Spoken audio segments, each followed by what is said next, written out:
ప్రభునందు ప్రియులైన మీకందరికీ యేసుక్రీస్తు ప్రభువారి నామములో శుభవందనాలు తెలియజేస్తూ ఉన్నాం. ఎడారిలో సెలయేర్లు అనే ఈ దిన ధ్యానము కొరకై స్వాగతం. మార్చి 23. యెహోవా మందిరము ఘనముగా కట్టించుటకై యుద్ధములలో పట్టుకొని ప్రతిష్ఠించిన కొల్ల సొమ్ము. దినవృత్తాంతముల మొదటి గ్రంథం 26వ అధ్యాయం 26-27 వచనాలు. భూగర్భములోని బొగ్గు గనుల్లో ఊహకందనంత శక్తి నిక్షిప్తమై ఉంది.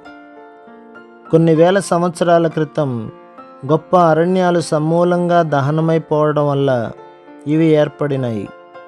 అలాగే గత కాలంలో మనం అనుభవించిన ఆవేదనల వల్ల సమకూరిన ఆత్మీయ శక్తి మన మనసు పొరల క్రింద దాక్కుని ఉంది.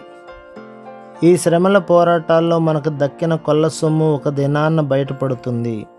యాత్రికుని ప్రయాణంలో రాయబడిన రీతిగా శ్రేష్టమైన హృదయాలుగా మనలను అది తర్ఫీదు చేస్తున్నదని గమనిస్తాము.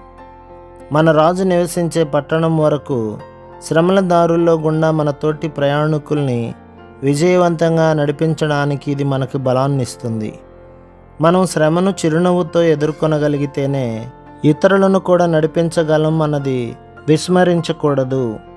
పౌలు జయగీతాలనే గాని శ్మశాన స్తబ్దతను వెంటబెట్టుకు వెళ్ళేవాడు కాదు. శ్రమ ఎంత కఠినమైనదైతే అంత ఉత్సాహంగా స్తుతిగానాలు చేస్తూ ఆనందించేవాడు. మృత్యువు కొరల్లో చిక్కుకొని కూడా ఆయనలోని నమ్మకం చెలించేది కాదు. దేవాని విశ్వాసంలో, సేవలో, త్యాగములో నేను ఆహుతి కాగలిగితే ధన్యుడిని. గొంతెత్తి ఉత్సాహధ్వని చేస్తాను. నాకు ఈ రోజున సంభవిస్తున్న వాటన్నిటిలో నుంచి మరింత బలాన్ని పొందేలా సహాయం చెయ్యి అంటాడు. గున్నమామిడి తోటకి దూరంగా ఉన్న పంజరములో కోయలను నేను పాడేను తీయని పాట హాయిగా దైవ సంకల్పానికి తలవాల్చేను. ఇదే ఆయన సంకల్పమైతే రెక్కలు కొట్టుకొనుటెందుకు పదే పదే? గొంతు నుంచి జాలువారే గీతానికి ప్రతిధ్వనిస్తుంది పరలోక ద్వారమదే. ప్రభు మిమ్మును, మీ కుటుంబమును, మీ సంఘములను దీవించి ఆశీర్వదించునుగాక. ఆమేన్.